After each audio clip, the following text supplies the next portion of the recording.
this is their first real upper bracket threat. Oh, for sure. It doesn't really matter what you do in the groups. If you immediately flame out, you get caught. And the big thing too is if you reveal too much in groups or you get a little bit too overconfident, you notice VP for the last 2 days, all they've been doing, they've been focusing on LFY, trying to figure them out. And LFY, they no longer have this underdog advantage where nobody really knows where they're coming from, what they're going to do. Now you've had some data, you have some time to kind of focus on them. It becomes a lot more complicated, the task, but there are a lot of parallels between these two teams as well. You've obviously got Monet, who's 17 years old or something, and you've got Ramses on the other side, similar young age. I'm really excited to see how they perform on that sort of stage. It is crazy. I mean, you were just saying the younger you are, the more confident you can be. Well, we have two youngsters facing off against each other in 2 teams of 5, and it is my great pleasure to kick this one off. 5 seconds remaining.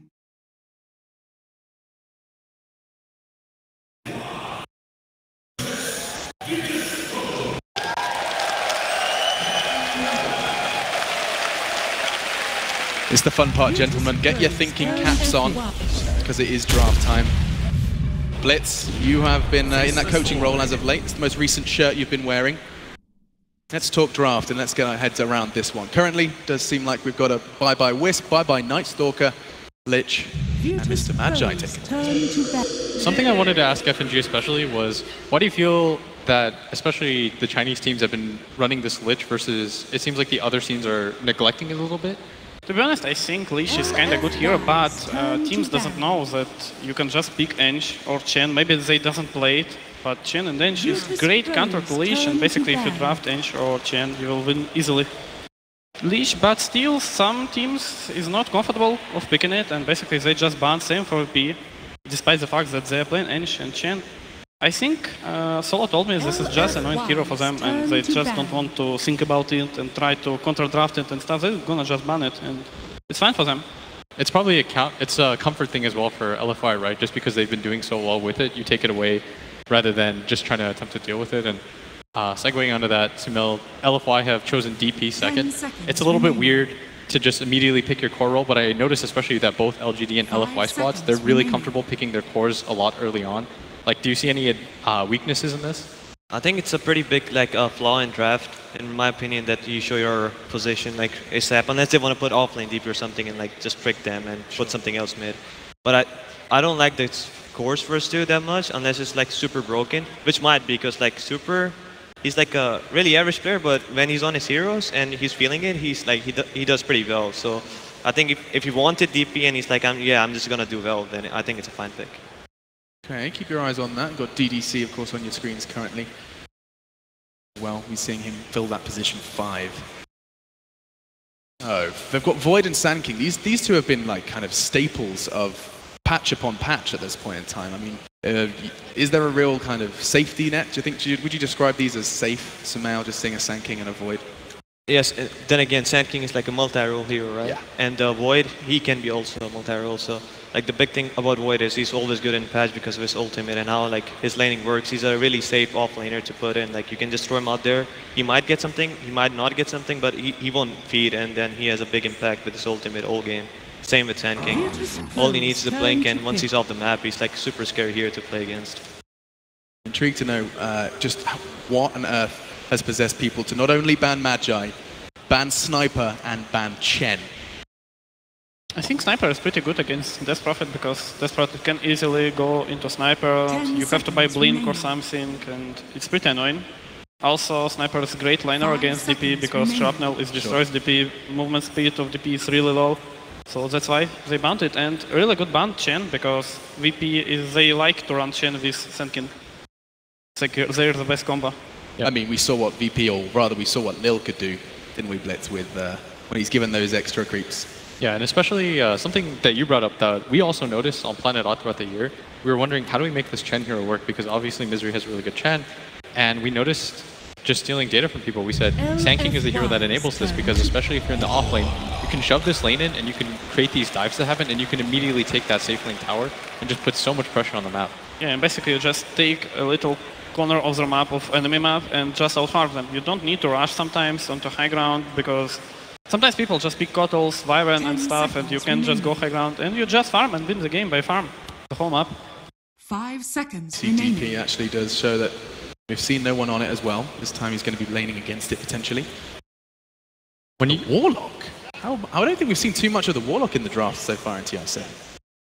I don't really understand the pick, to be honest. I think they're just overdoing the team fight a lot. And maybe it's fine, who knows. But I just don't like it that much for now. What would you have rather seen in its place? More of like a lane securer for safe lane.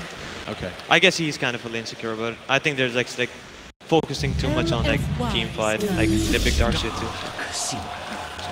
Somebody once did tell me though that at a TI, at other events you can get away with split push, but at TI you always have to show up to fight. There's going to be a point in the game where you have to get into a 5-on-5 fight to break spirits. What do you think about that?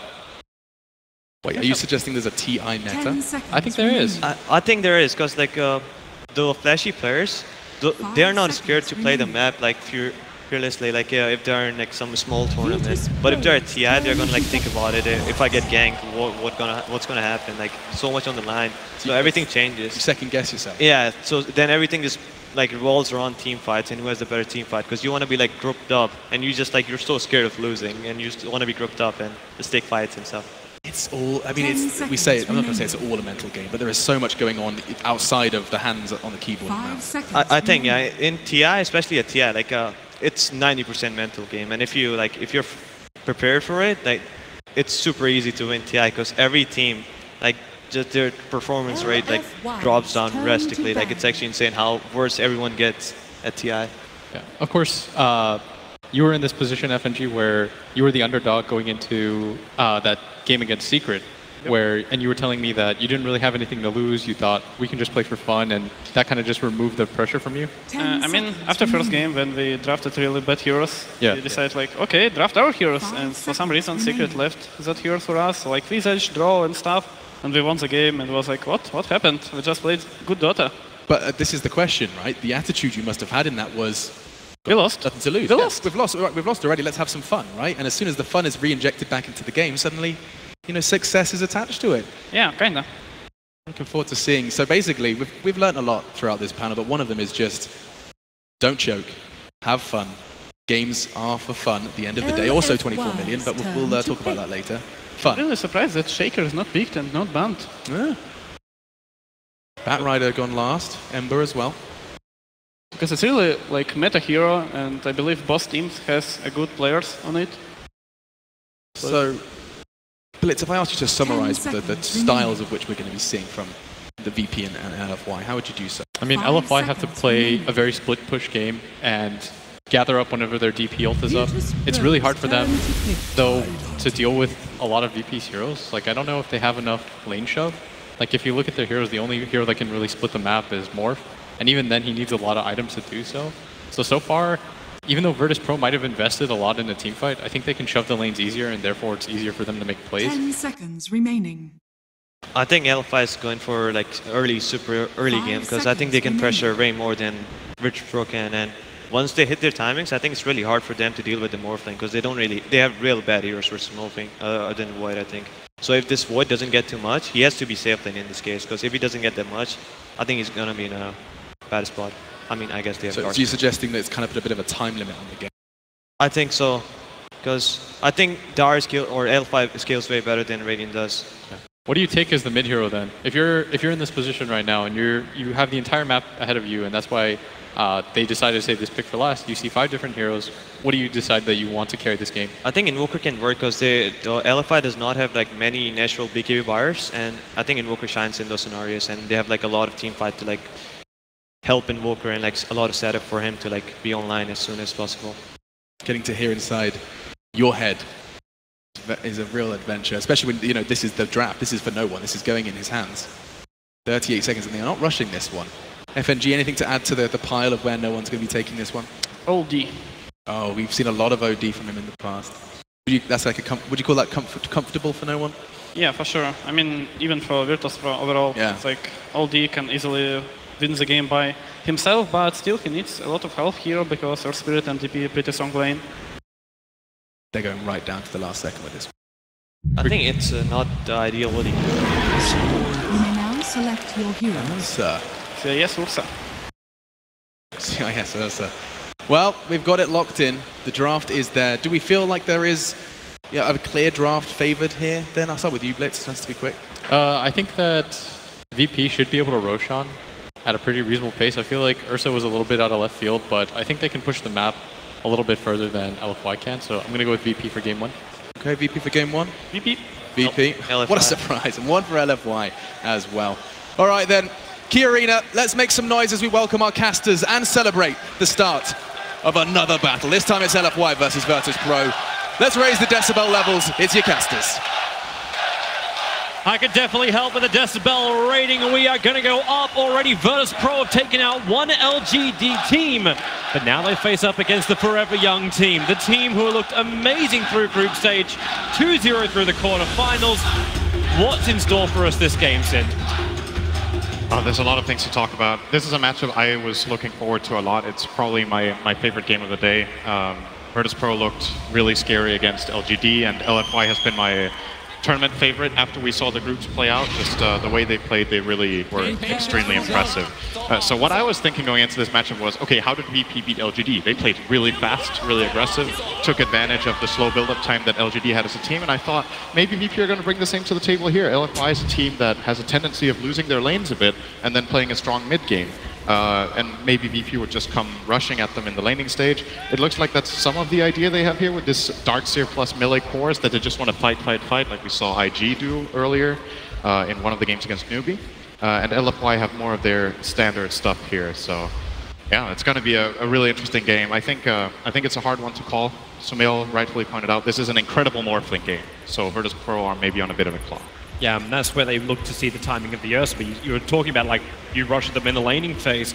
Virtus.Pro as well as FY have these heroes that kind of maybe want to wait a little bit longer. So maybe the battle will be happening a little bit later, but Virtus.Pro can help step that up by running this aggressive kind of lane. Afu very wisely moving away. He has an Observer and a Sentry he's looking to try and plant out. But Ramses, Lil, and Solo are all grouping up around this top, and it looks like they are going to come over to try and contest up LFY's rune. If the Morphling is a great game for him, shut down his lane. 3 heroes will come up to contest it, and they will be successful at doing it. So 3 bounty runes go the way of Virtus.Pro at the start.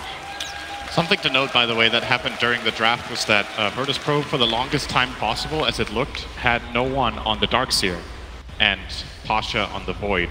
And it may have tricked LFY a little bit and given them a little less time to prepare, and then they swapped later on and, of course, put Pasha on his signature Darkseer. Since Pasha plays both heroes, maybe they would have believed that, okay, maybe no one also plays Darkseer. We haven't really seen it run. Maybe they would put it mid against Death Prophet. Not the case. It is the standard Void mid for no one that he has played before in this tournament. And as for Super, he's playing on one of his absolute best heroes, Death Prophet. This seems like such a hard lane for either team to gank up. No one's got Time Walk to get away. Super, he'll need his level 2 for it, but the Spirit Siphon can be there for the Death Prophet. So difficult to gank, but it's not stopping Lil from being more of a nuisance. Both teams, the panel talking about this earlier in the day, how many couriers have we actually seen sniped out? We got a lane camera up right now to check out all the lanes, but at this rate, at the very start, you may as well have courier cams both going at the same time. But Lil, rotating in towards mid, he won't find Super. Hello. He'll give up the fight. The second he shows himself, the courier will leave the base. Is coming with the salve. A little bit of mess here, but Super's not going to be too phased by this. Oh, wow. Actually, top lane, Tidehunter, you're really low. Ramses, where's that rolling boulder forward? Space is not created enough. Solo, it'll actually be the kill for him. Ramses still wants to damage into Afu. Solo doesn't actually have the range anymore to stand underneath that tier 1 tower, but Virtus.Pro getting up in the face of LFY's safe lane successfully. I'd say this is one of Ramsey's best heroes, and perhaps relative to like the rest of the competitive field, his standout hero is the Ursa. It's become a Virtus.Pro classic to run, and whenever they identify that there's a very good lane matchup for Ramses, they're not scared of picking up this Ursa. And that is one of the absolute best heroes you can have in lane against Tidehunter. This lane sucks, man. It's really, really weak LFY safe lane. And as mentioned before, maybe that's the way you approach this team, is that you try to beat them out very hard in lane. And then in addition to that, in this game, VP have doubled down on teamfight. So they can also like progress from that laning stage into beating LFY at their game later, which in my opinion has been the standout playstyle for LFY, is these teamfights past minute 15 where they just play incredibly around each other. But if there's enough teamfight on the enemy team, it's not that easy. And regeneration room for no one. His sustain in the mid lane's fantastic against Super. And you're talking about this aggressive lane, like VP can start the rotations. Is there a way that LFY can move earlier? We've currently committed DDC with Monet on this bottom lane to try and battle against Pasha, but they're not really intimidating him much. It seems to be more of just a straight up farm lane. Is this really the way LFY's lane should work out? I don't really think they have that many heroes that are good against Darkseer early on. He's going to have a good game here, Pasha. LFY are probably just thinking more about how do we enable our Morphling and DP as much as possible, and then Tide will be a sacrifice in this game. They can't have all 3 lanes go well with the heroes that they're facing, so they got to take what they can get. Top lane again now, Ramses. Yeah, look at him open up. Arfu creates a little bit of space with a rock kick, but it's so hard to walk away that Upheaval is making it impossible. Ramses' damage output, it's lower thanks to the anchor smash, but Lil does not care when Burrow Strike is available. 2-0 start to Virtus.Pro, exactly where they wanted to be with 1k up lead. Yeah, it's going to be really, really difficult for Inflame to have a game here. I'm curious if they just decide at some point, you know what, we don't even bother. Like, leave this lane dead and try to focus on somewhere else, but that's kind of part of the genius of this mid lane Faceless Void, is that that's a really bad hero for Earthspirit to try to gank. Sure, they can try to connect it with the DP sounds, but there's no way they're going to kill this guy. And then you want to run the Darkseer. Pasha just sits back behind the tower and spams out Iron Shells defensively, wasting more time. It's very difficult for LFY to find openings, so I think they're just going to need to try to farm as much as they can DDC, trying to snipe some creeps there. He got one.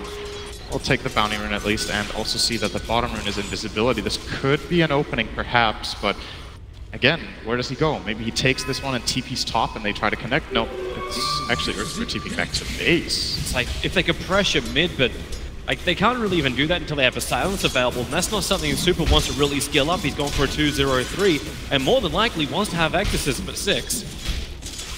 Well, we're going to see what he chooses to do. We have seen Salad skilled fairly early in some situations. Maybe they go bottom lane. That is where they're headed, but Lil, maybe feeling this rotation already, moving over, Pasha getting aggressive onto Monet. Pasha still keeping that burn going. DDC reveals himself to pick up and throw down with the waveform. They have the damage output. Lil will get the Burrow Strike as Morphling. Strength morphs up and has 4 1 charges to live. So he will be fine. Nice bait from Monet. It's one of those moments as the Darkseer, you're like, how stupid is he? Is he really doing this? Like, I'm having a great time trading with this guy. I have Iron Shell on myself, and Lil is coming in. That's why this worked so well, was that Lil actually wanted to go for the kill down there, so they really wanted to bait themselves. And it's about who are the better baiters, and that was LFY in this instance. They get that kill. Yep. That helps them just repair a little bit of the gold advantage that Virtus.Pro's picked up. It's now taken the aggression off the Tidehunter, so more space for that off lane. Or I should say safe lane of LFY. There's going to be some swap around here. They'll pit the Ursa against Morphling. That is also, I would say, a pretty good lane matchup for the Ursa until Morphling is very strong. But not the case at all yet. They can also feel confident about their other lanes. The fact that no one's running the mid means you've got a Chronosphere very early on. So if LFY want to pressure bottom lane, if they want to pressure Ramses, it won't take that much to bring in the Faceless Void, and vice versa. You can't. How can you kill the mid when you got Chronosphere and a level 3 Time Walk available? It really is not possible. But Arfu, he'll start with a kick under Ramses, pick up Telekinesis, no TP support coming in just yet. Now it's on the way. It's the Faceless Void we're talking about. The lead forward, a 3-man Chrono, but he's already lost Ramses. Support's not there. Warlock is on his way, trying to focus on the DDC. And let's get something, but no one. It's a 1-on-3 matchup. Solo will come in, gives the Shadow Word, as well as the slow Upheaval is down. So Monet doesn't want to use waveform. Lil's coming in with Lil and Lil, looking for DDC. Does surround him on 3 sides. The kick comes forward. Only connects on the illusion. Solo moving forward as well. Needs to keep his distance. Now it's Lil who's very low. The Sand King will fall. DDC trying to run back to the tower. The illusions are going to break off the attack. They're coming down towards Arfu, but Monet's not done just yet. Going after no one. He's got the Shadow Word for regeneration, but this SK illusion, it finds Arfu, but still on 40 HP. That is enough to stay alive as the Earth Spirit. Yeah, the Fairy Fire stays alive because of that on that Earth Spirit. It's an item we don't really see used that much anymore, but it has its moments just like that one. Earth Spirit is one of the better heroes to use Fairy Fire because it very naturally commits in and wants to trade for as long as possible. And then just at the end of that, when he was about to die, he does have that ace up his sleeve to get out of there. Very nice plays here overall from LFY, forcing that rotation from Void, getting a 0 impact chrono. They got half a tower mid with Death Prophet ultimate at the same time, and they freed up their Tidehunter up top, who is now going to be able to play some Dota soon. We'll be looking forward to that. Gets a soul ring, so farming is now secured for him.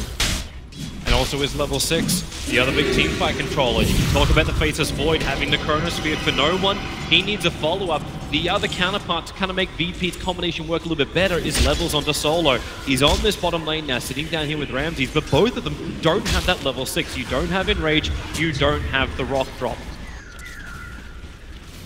It will be coming in due time. The hero of VP to always look out for in these games. I think Pasha is a... Oh, wait a second, bottom lane? Yeah, they're pushing him back behind the tower. Solo's still nearby, but he doesn't have a lot of mana to work with.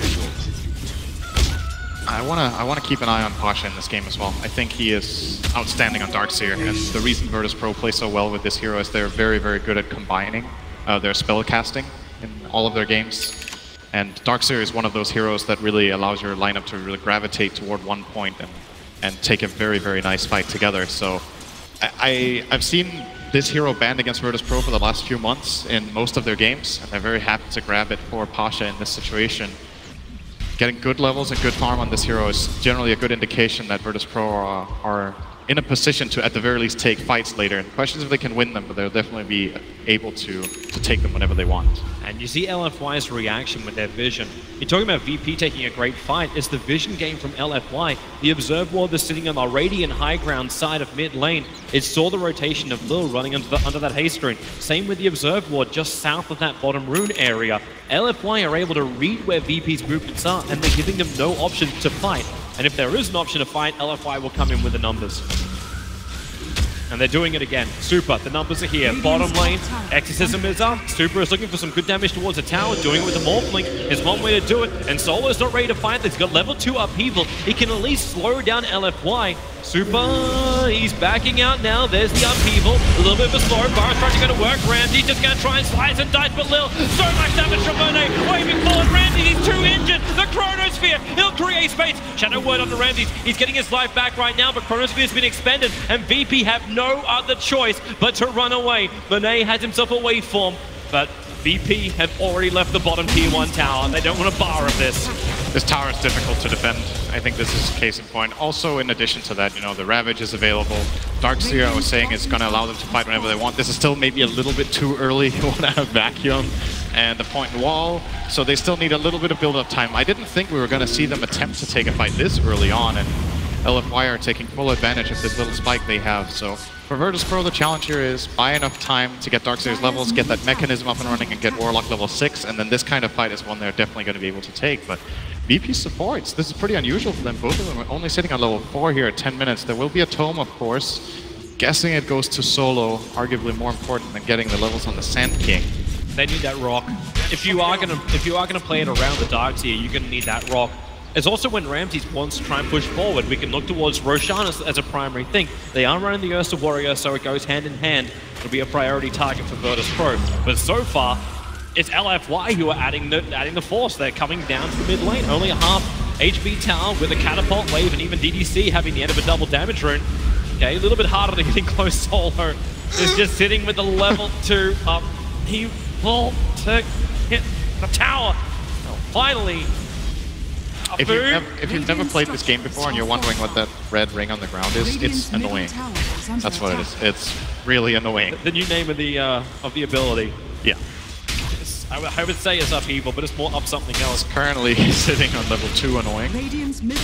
And there goes the tower to LFY. Yep. Keeping the pressure on. And very good read on this game from them so far. I think they're playing. Oh, rolling boulder. It goes well forward. They're kicking Solo back. A quick silence. He's still got the Shadow Word on top of himself with a pick up from Rubik. DDC going to pull him in and drop him down. You have Exorcism off cooldown in 5 seconds time. You still have Tidehunter Ravage. And with no chrono for 13 seconds, LFY could have forced the issue, but instead, they'll back out. There's so much space being created for the Morphling this way as well. The hero is not particularly strong in lane against a lot of matchups, but LFY managed to secure himself in the farm in the off lane first, and then they've been moving him around, and they've been playing around him for kills. He's 2-0-2.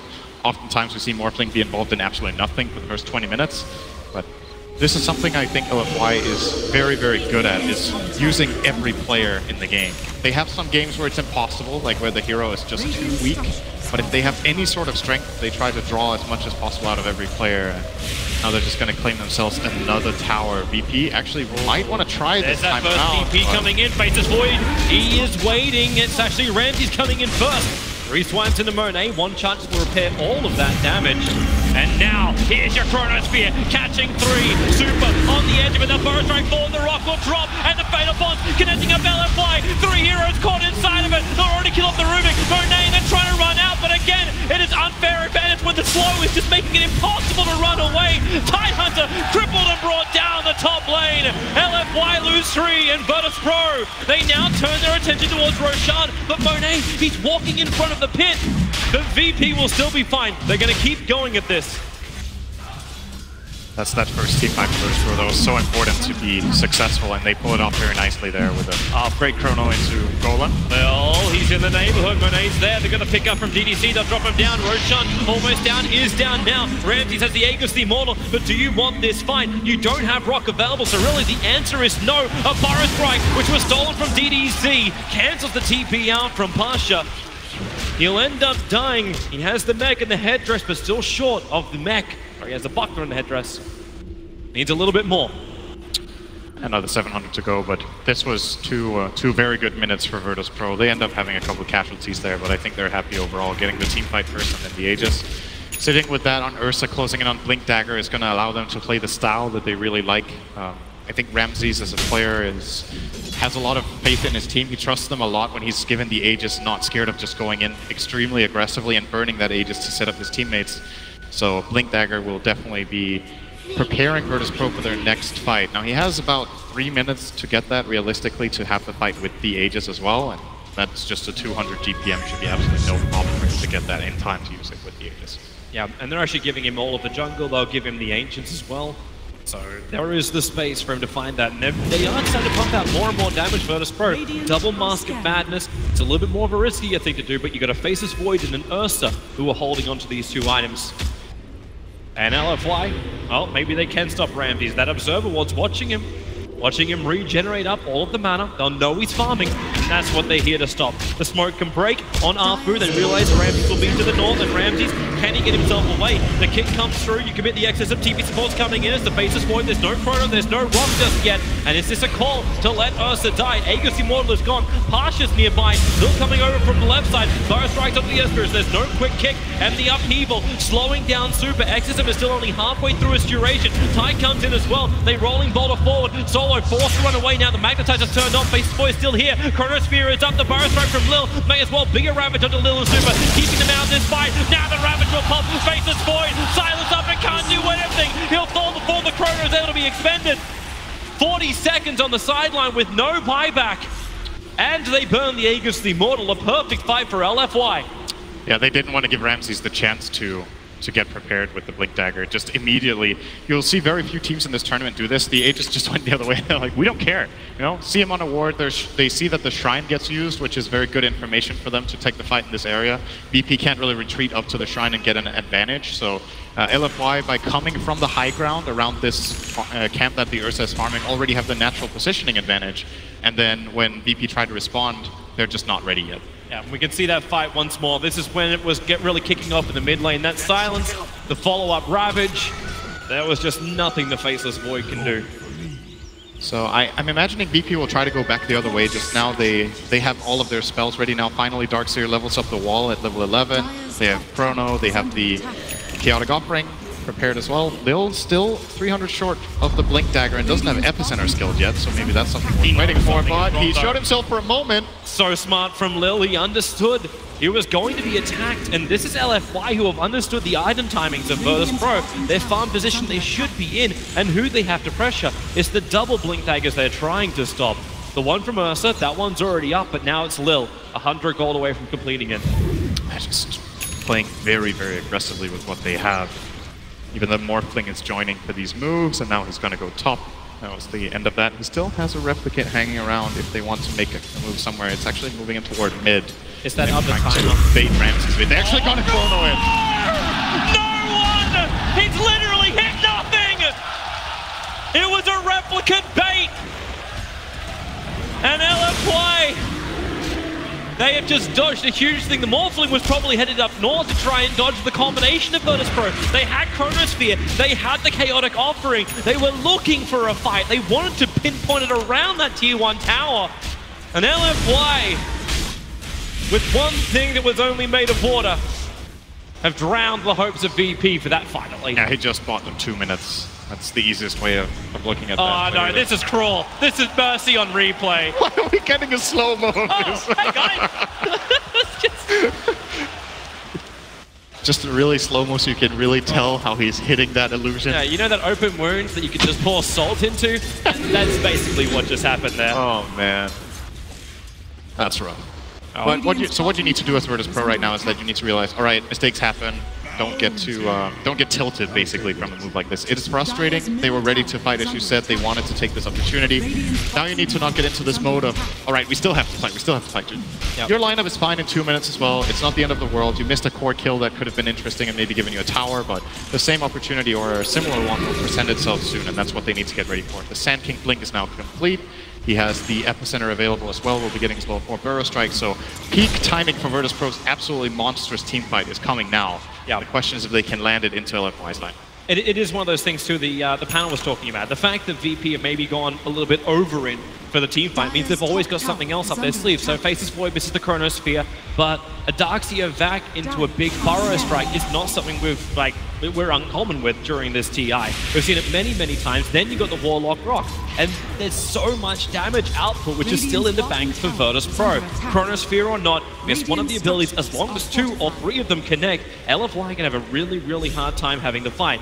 But now, they're not going to be obliging Virtus.Pro. LFY will be able to take that bottom tower. Exorcism is triggered. They are not going to fight into this. They want pick first or have that ulti down.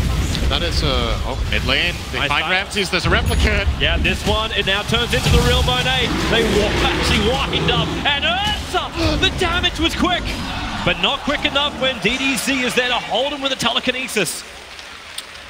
I think maybe we haven't talked enough about the weaknesses of Virtus.Pro's lineup. So they have excellent team fight, of course, but they're not that good at hitting buildings, and that means Ursa gets himself into awkward positions like this, trying to pressure lanes. And in addition to that, their skirmish power is very, very, like, it's Sand King centric. Until the Sand King had his Blink Dagger, it's difficult for Virtus.Pro to find kills with like 2 heroes most of the time, unless they want to commit big ultimates. That's why they're looking for these big team fights. And LFY can just position themselves in a way where Morphling is pushing a lane. How are you going to kill Morphling with this lineup? Like the Virtus.Pro lineup. You need to commit 3 or 4 ultimates and be a lot of heroes there at the same time. Oh. You are on the wrong side of the river. I know you had a mission while you were here. It's going to kick a little away with a back from Pasha, pulling out for back in to the unbelievable slow of the upheaval. And he didn't even get an Observer Ward down, so he was just having a bit of a wander around, having a poke. And in Rage, he's just farming engines. Yeah. So in addition to this ability of the Morphling to just split apart the map and make it difficult for Virtus.Pro to find the fight, when they finally get something they want to fight, they always need to have Tidehunter in the back of their minds. I think this pick from LFY in this game, apart from the laning where you have a struggle against Ursa, is maybe a bit of a stroke of genius. Just the idea of, well, the enemy team has team fight. We get one team fighter who is just as much counter initiate as he is initiate, so we can set the terms of the fight. If they want to go into our DP, they need to worry constantly that this Tidehunter can just flank with his mech and his Ravage and turn the fight around. Yep. So the conditions for VP to set up a good fight become a lot harder to find. And then there's just that clock. The Morphling is ticking all the time, so VP have to be getting a little bit stressed out, I think, about this map. Now you're actually seeing their item builds, and maybe this is their way to deal with a Tidehunter. Tidehunter doesn't really have that big a mana pool. 225 mana for both Ravage as well as the mech out of a 776 mana pool. You're getting 2 Diffusal Blades being built. One on the Faceless Void, the other is on the Ursa. In fact, they're almost mirroring their builds apart from the fact that Void doesn't have a Blink Dagger just yet. It's also an absolutely key item for their heroes to be able to stand a chance of killing Morphling. If they can burn his mana, he can't get the Morph off. And then, a hero like Void will probably go both Diffusal and Manta here. It actually looks like no one has the VKB queued up, but I think he wants a Manta as well, so he can chrono the Morphling and burn all that mana really fast. But for now, it's not going to be a possibility. Roshan's up. Yep. That is the next objective for sure for Virtus.Pro. And I think LFY want to fight. They're not going to give this one for free, I believe. Ramsey is jumping in. Right now, the Earth Spirit Replicate is sitting at the front of the pit. It's not seeing inside, but thanks to that Observer Ward from the Dire side, it sees the entire smoke of Virtus.Pro. So LFY have all the information behind the lines. So they put Tide front lines, make sure he's visible. They are a little bit more grouped up and bringing Ancients along with them. I got that!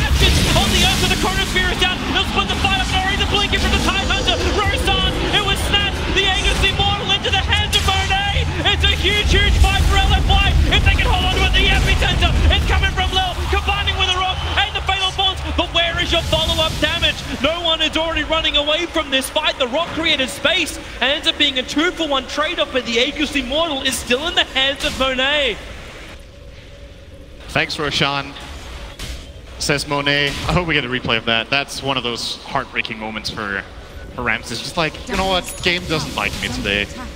Like, what are you going to do? He actually uses Enrage. He needs one more hit on the Roche, and then he gets bashed. I think we're going to see it here. So, there we go. And Monet just looked now he gets stunned. Very nicely played by Monet as well, getting that adaptive strike off to steal the Aegis and Cheese. He got both. And Ramses gets killed off as well. Committing that Enrage to try to finish off the Roshan means he has nothing defensive left in the tank.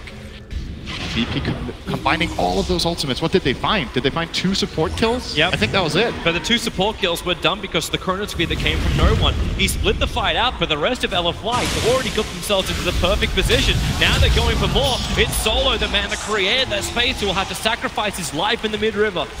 E-Blade is 200 gold away now for Monet, and there are targets in this game that die in that shotgun. He can one-shot the Warlock, unless he buys himself up a cloak, I think. The Sand King is very susceptible as well. They do have a couple of raindrops running. Maybe he can't take them from 100 to 0, but combining with any ally, I think he can kill any hero on the map. It's dangerous. Lil is trying to cut the wave mid. He might regret this. Has to blink away here. Got silenced, but didn't take damage. It's there in time, actually dodging the kick. So Lil will fall while that was going on. Faceless Void just got soloed up the E-Blade. First pop was Monet picking off the mid of Virtus.Pro.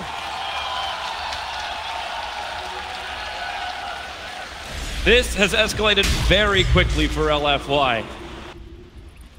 The Roshan, the only thing that keeps the Golden experience a little bit intact after that was the fact that they did, Virtus.Pro, get the kill onto Roshan, even if they didn't have the Aegis, the Immortal.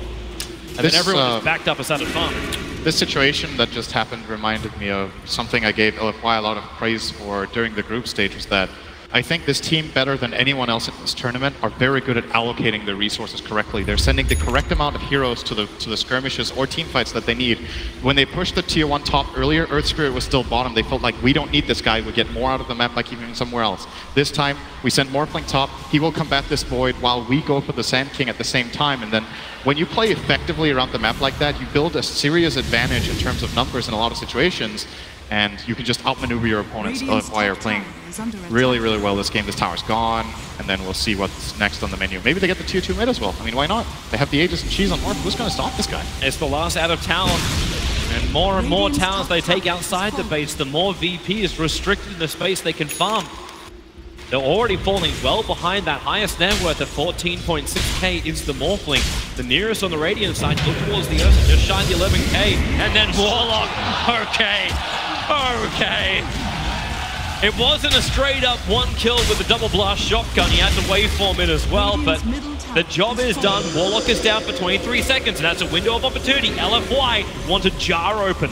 And they will keep Inflame far away on the right here, so he has Blink and Mech on Tide, and the only thing that's important to him is that he doesn't get Chrono. Alright, maybe he doesn't care. Jumps straight in. I mean, why not? No, this is just too juicy. They're like, no one wants to go, but without the Warlock Fatal Bonds, they won't have enough damage split across LFY to kill them off, and I think it's something VP definitely understand. They're all grouped up. They want the Chrono before it's the time. Now the time is there, but you just lost the SK. Killed off. The Chrono is nice. Here comes your Rabbit. It creates more space back again. They hold him in position. The back rot, but GG gets called from no one. They don't even let the fight end.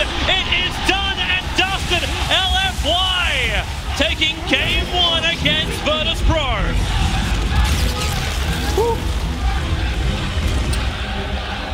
Yeah, they a little bit of a flashback to a lot of the games we saw in the group stage. Yeah. I think, so what Virtus.Pro want to do against this team is beat them in lanes, and they tried to set up the lanes that they felt like they could win, but they never really built a big advantage, and then LFY makes some better moves, better rotations, and very quickly, just a couple of key moments give them a huge advantage. And, you know, a lot of other teams